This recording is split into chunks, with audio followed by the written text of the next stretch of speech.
Welcome. My unhidden agenda today is that I want to talk about the concept, the idea and ideals of forgiveness, as we've already pointed to. How to forgive also is important to me. In the work that I am privileged to do, I'm very aware that it's really easy to get caught up in the philosophy, in the thinking about the stuff, the thinking about the spirituality. But the real work begins when we get about putting it into practice, doing the work in our own lives. And so not only do I want to talk about forgiveness and what it's about and kind of continue the message that we've been hearing thus far this morning, I also want to give some powerful solutions and possibilities for how we might get about doing this work, how we might begin to practice. And so my very favorite quote about forgiveness is up on the screen, and it's about forgiveness. Holding on to resentments is like taking poison and hoping the other person will die. That quote I don't have attributed to anyone in particular because as I've researched it over the years, there have been so many people who've been credited with having said it. Everybody from the Buddha to Carolyn Mays to Nelson Mandela, all sorts of people have been credited with saying that or something very similar. But it resonates very much to me because it's the main thing that motivates me and invites me to consider the work of forgiveness. The understanding that as long as I'm hanging on to the toxic energy and thoughts that exist, that I have about someone else in my life, no matter what they've done, I'm the one who suffers. And I've had countless awarenesses and awakening moments about the most powerful moments of my life where I realized that I was hanging on to resentment, and meanwhile, the other person was just getting on with things, and I was the one suffering. And so forgiveness then is all about a surrender, a release, a letting go. Now, many of us might think, well, I've done lots of personal work, and I've worked on my childhood, and I've worked on my life, and I have forgiven the big rocks, so to speak, my parents, my siblings, my former lovers and partners. I have really worked to forgive them. And that's awesome. What I've noticed about my life, I'm not sure if it's true about yours, is that forgiveness really seems to be somewhat of a daily practice for most of us. Because while we do need to do that work to forgive the past of people who've harmed us, neglected us, abused us, in some way betrayed us, we also have this daily dance that we do where you might call it the act of taking things personally. When the person cuts me off on the freeway or the barista gets my drink wrong, that really bothers me a lot.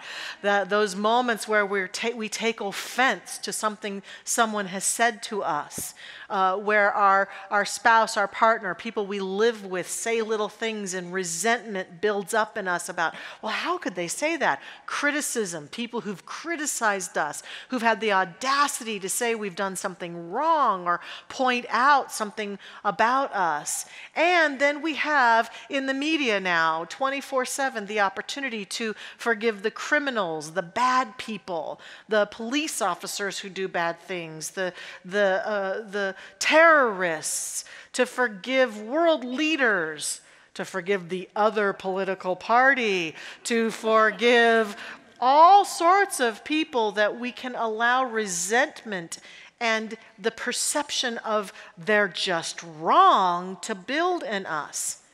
That is resentment, as toxic as it gets. All the while, many of us standing here every week on Sunday at the end of our service singing, "Let there be peace and let it begin with me." We don't get to have it both ways. We don't get to continue to build resentment and make wrong of anything or anyone and believe for a moment that peace can burst out on our planet. What we get to accept is that peace is built one brick at a time, one life at a time, one heart at a time, as each one of us gets about the holy sacred work, essentially daily, of inviting ourselves to let go of our resentments.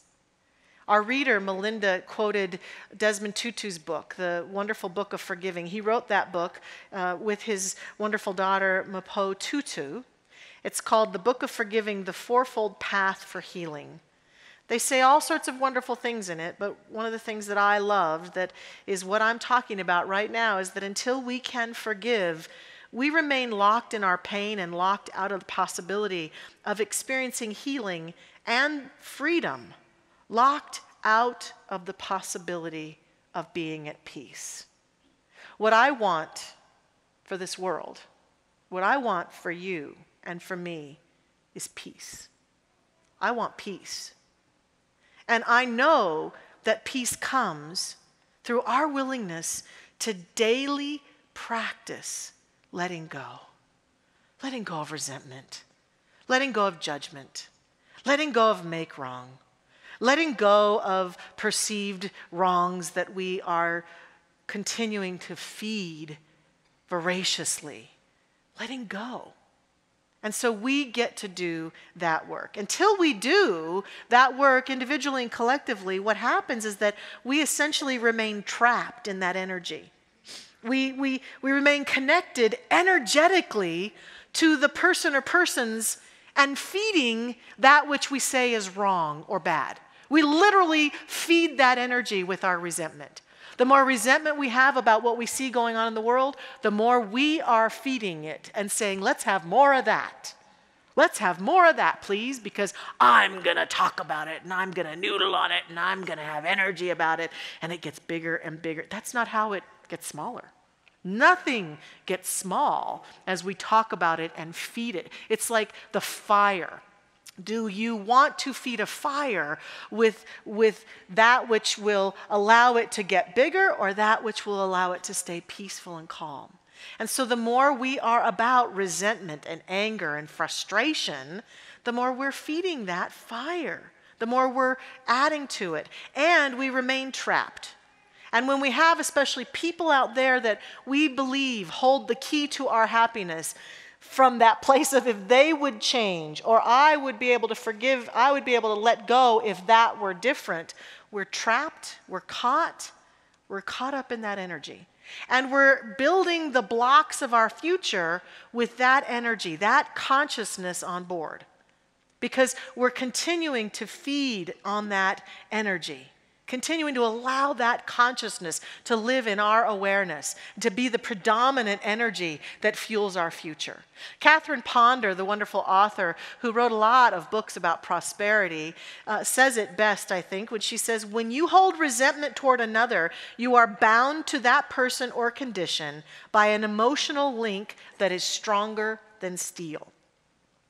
Forgiveness is the only way to dissolve that link and get free. The person who forgives will find a divine solution appearing. The forgiving state of mind is a magnetic power for attracting good. I paused there because I want to say that again. The forgiving state of mind is a magnetic power for attracting good. No good thing can be withheld from the forgiving state of mind. So we want more for ourselves, we want more for our world, and this act, this work, we have to begin to accept that in the smallest ways of who have I held out of my heart today? Where do I have resentment? Where am I still hanging on to anger and frustration and pissosity? That's a word Michael Beckwith coined, I like a lot. To how do I let go of the big broad strokes of pain and betrayal? All of that and everything in between become the genesis of this very holy, sacred, important work. Because what we're doing when we're doing this work is we are setting ourselves and our consciousness free to return to the truth of who we really are.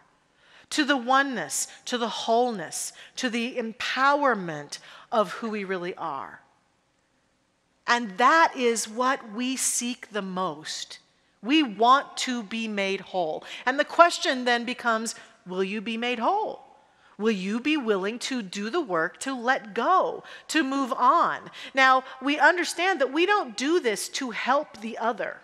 This has nothing to do with them, really, at all. When I forgive, it's not because I'm suddenly surrendering and saying, okay, they were right. It's not about right and wrong. It's about the reclaiming of the wholeness of my being. It's not about helping them or approving of their actions. It can also be with great boundaries. There are people that I have forgiven that I will say to you unequivocally, I have forgiven them, and my boundary is we're not going to be best friends. We're not going to be in each other's lives. We're not going to walk hand in hand. But I've forgiven them, and I have moved on. It's all about allowing ourselves to free ourselves from that energy, from that connection. And it can't be forced. So while I will stand here and passionately and enthusiastically say this work is work we can all benefit from, I recognize that each one of us has to find our way into the work. And today I just want to challenge us to be very, very honest with ourselves about what keeps us from letting go. What might get in the way? How could I really step in and move forward with this? What gets in my way? One of the first things that I think gets in people's way is what I call the illusion of why. The illusion of why is this belief when I have a resentment that if I just could understand why they did that, then I could forgive. And so we seek it out. We look for it. And sometimes we find it. And I'm not saying that it's wrong or bad or incorrect to find out more about why someone did that, especially people that I live my daily life with. It helps me to have some compassion often, but the illusion of why sometimes is a trap for us, especially with people that we don't feel safe with, that we don't feel safe emotionally or physically with, who've abused us or harmed us in some way. We may never know why they've done what they've done. It's a trap if there are people that have disappeared from our life, that are somewhere on the planet and we don't know where, but we hold great resentment towards them if they've gone on to the next plane of existence and we don't know why they did what they did. And so where we get stuck sometimes is we say, well, because I don't know why, I can't let go. But I also know that in the instances where I have been able to discover why they did what they did, it's helped a little, but ultimately, I still had to do the work. The why didn't necessarily just melt away my resentment. The why is not some magical resentment melter. It satisfies my brain a little bit, and it can satisfy my heart a little bit, but I have to eventually agree to let go and then do the work of letting go. So be careful that you're not allowing that illusion of why to keep you from doing the work. The other thing that can get in our way is we wonder, well, where does God stand in all this? If I forgive them, will there be divine justice? Will there be justice in any way, shape, or form? I'm not sure I want to forgive if there's not justice assured on the other end of that, right? And so from a spiritual standpoint, what I've come to discover about this teaching, and indeed many teachings of the world, the Eastern teachings of the world, many of them, and all the teachings where people have found their way into the mystical path of oneness, what I've begun to see is that God doesn't really have much to do with forgiveness. God is an energy and a presence that unconditionally is expressing itself in, through, and as all people, all conditions. It has no capacity to say, that person has done bad, I shall withhold myself from him, any more than gravity has the ability to withhold itself from someone who's made a mistake or done something wrong.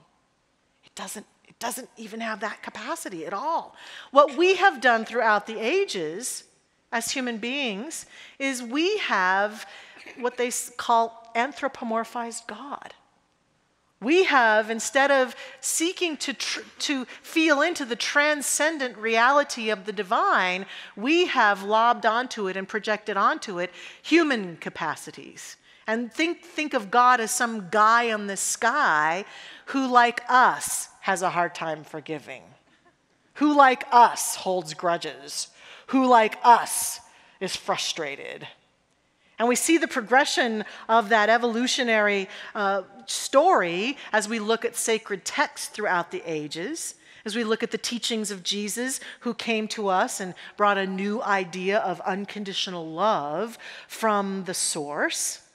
But we still get caught up in that dance of separation and believing God to be somebody out there who's going to punish the wrong and reward the right. Like a little girl I saw in a Parade magazine, a little girl kneeling beside her bed saying to God, "Now that you've forgiven me, please let the Easter Bunny and Santa Claus know."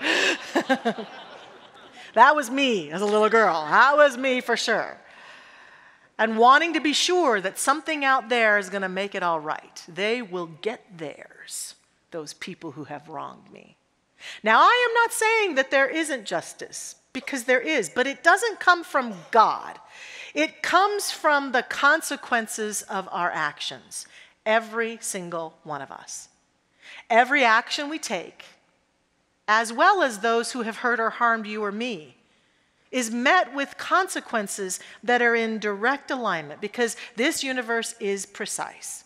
Now, that doesn't necessarily make us go, ha ha ha, they're going to get theirs, ha ha ha, so therefore I'll forgive. It's more like a graceful understanding there are consequences.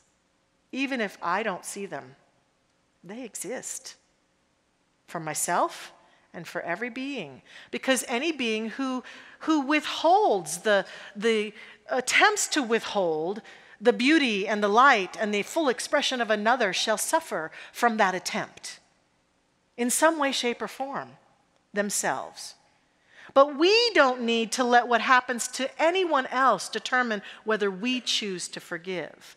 We can, of our own accord, walk a path that sets ourselves free and trust that they will find their way. They will find their way. And that God is this power and presence of oneness that unites us when we forgive back into the oneness that we share with all creation, that we can move forward in trust and faith. Our founder, Ernest Holmes, says to us, we need to know that God holds nothing against anyone, and that divine forgiveness is a necessary complement to divine givingness. Any sense of guilt we have, any burden of condemnation we shall entertain, or any mental state that weighs us down, hinders us from more fully experiencing the nature of spiritual reality. This, for me, is very much akin to being a parent. I had a hard time understanding this until I became a parent. I have a son. I have 2 wonderful stepchildren. My heart is connected to them all, and I love them. And I particularly found, as my little baby son was in my arms, that I loved him unconditionally. And as he has grown into a young man, a beautiful young man, he's made mistakes. He's said things that hurt me and other people. He's made mistakes in his own life. He's made choices, and there were consequences. As his parent, I felt that a huge part of my role was to help him face the consequences of his choices with courage and strength, and to help him build skills to meet those consequences. But my love has never faltered. No matter what he has chosen to do, my love for that boy has never faltered. Not one single day.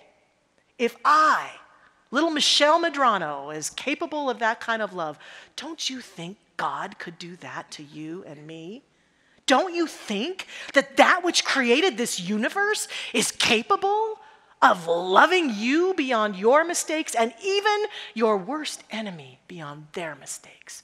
And even those people out there that you disagree with or you don't like or you think are so horrible, don't you think that the source that created us all can love in that way, just as you and I can love each other in that way and love our children in that way? And so I know that that is the true north of God's love for all creation. And therefore, I know that my work is to restore myself to that true nature of myself with all other beings and build a world of peace and heaven on earth. So how?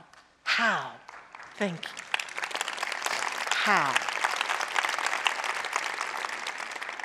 How do we set ourselves free then and get about that work? We have to love and support each other, as we've heard in the music and the words today. So one of the things that I want to offer right away and let you know that I am doing is that I'm starting a forgiveness marathon on Facebook. Yeah, forgiveness marathon.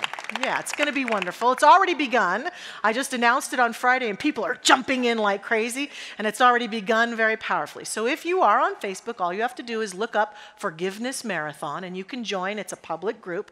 I'm calling it a marathon because a marathon is 26 miles. One runs or walks 26 miles. So this is 26 days from tomorrow, July 15th to August 9th, where we're going to daily commit to doing something to release ourselves from our resentments. And so there's going to be posts from myself and other people. There are already tons of memes and quotes and books and stories and songs that people are posting online. So if you are ready to do this work, join us for the marathon. And I think it'll be very, very soothing to our souls. It's an invitation. The next invitation that I offer is to consider reading the book that we have been quoting this morning by Desmond Tutu. A powerful, powerful book. That book is really a workshop in a way. They invite you to get a journal and select a little stone to carry with you, and they have you do the fourfold path. There's 4 steps to forgiveness. Melinda outlined them when she did the reading today. She actually read the 4 steps that they take you through. And so that book is a very powerful book, as well as many other books out in the world that you'll see on the Facebook page, or if you just go look in bookstores or online for forgiveness books and videos. This is a subject that is powerfully present in our world, an understanding from all walks of life and all traditions of how important it is. I also point us to the wonderful teachings of Jesus, the master teacher, who talked to Peter, especially when Peter came to him in Matthew 18:21-22. And Peter said to him, "Lord, how oft shall my brother sin against me and I forgive him?"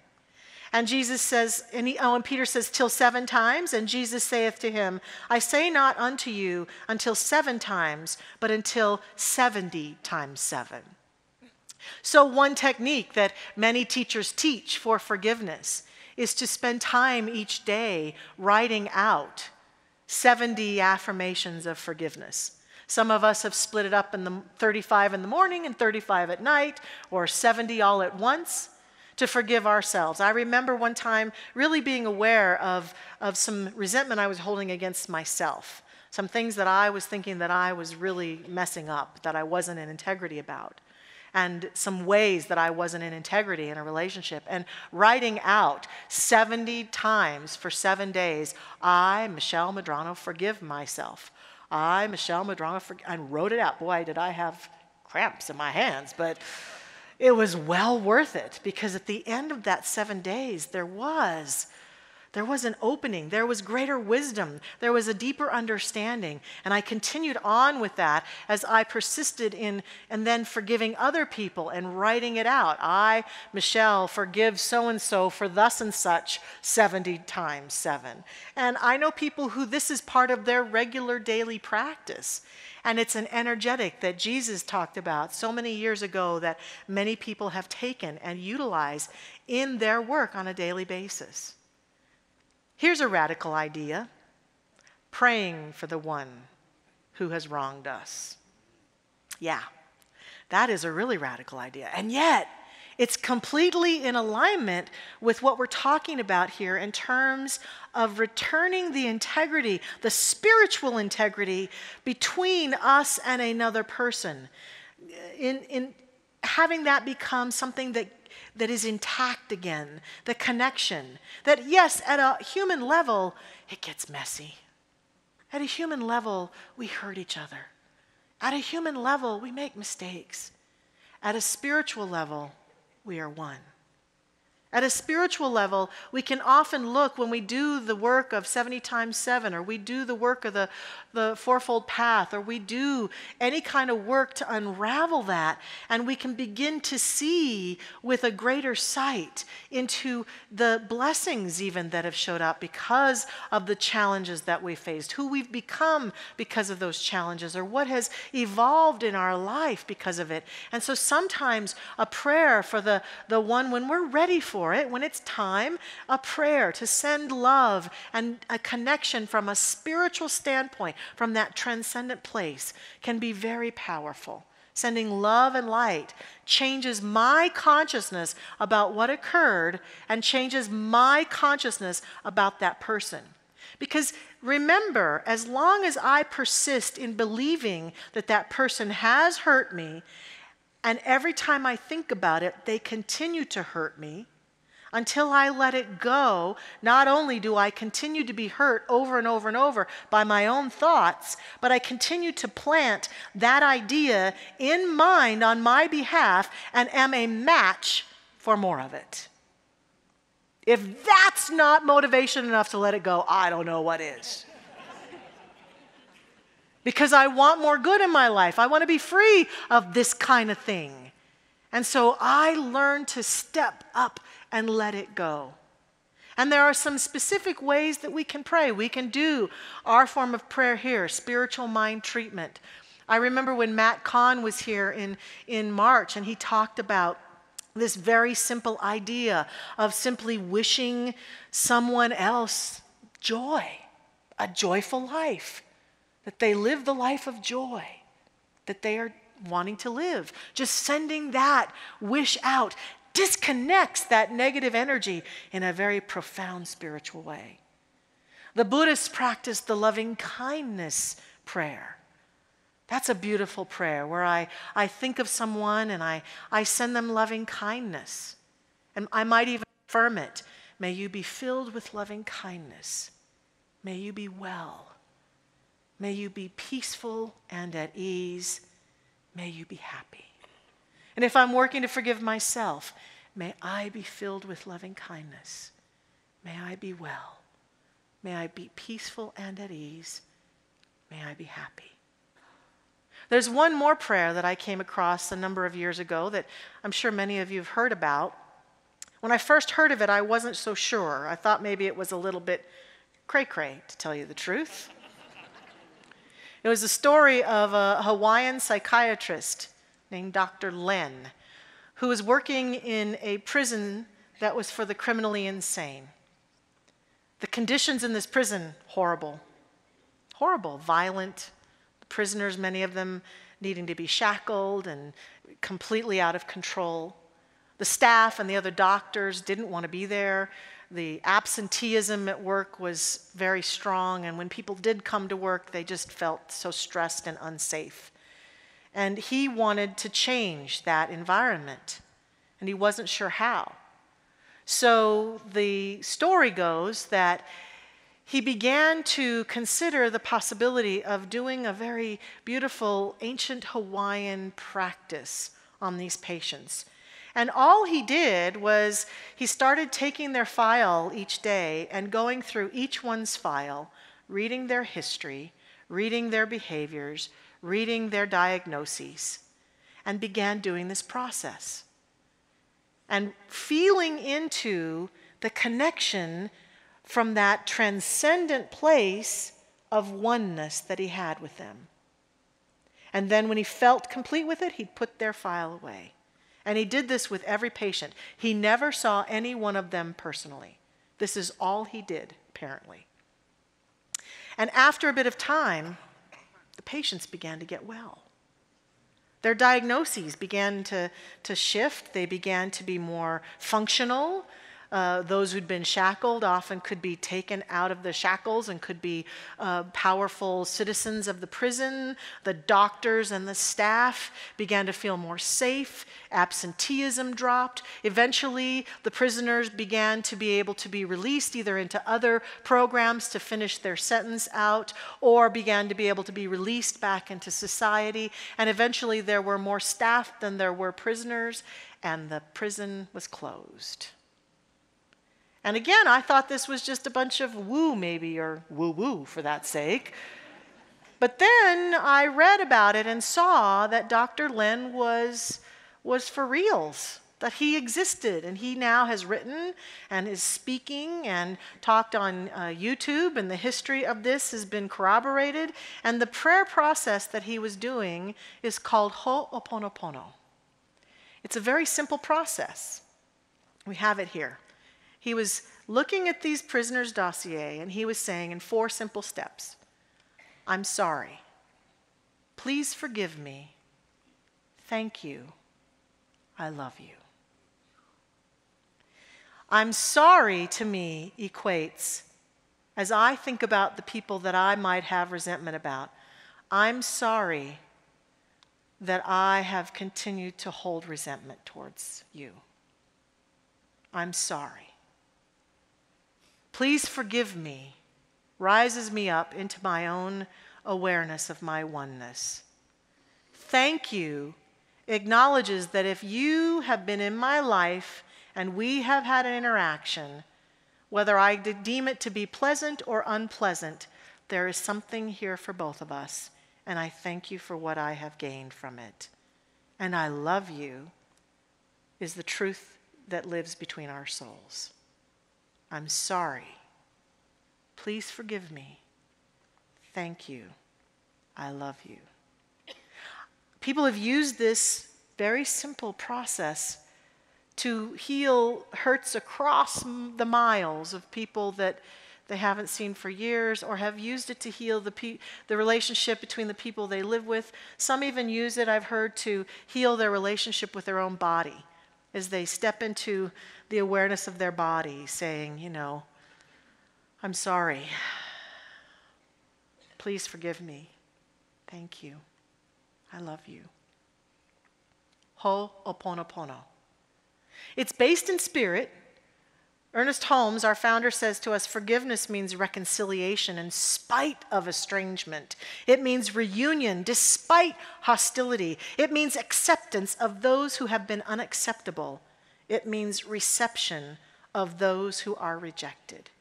And I think that's what Dr. Lee did with those patients. And I think that's what you and I can do in our lives with anyone if we choose to.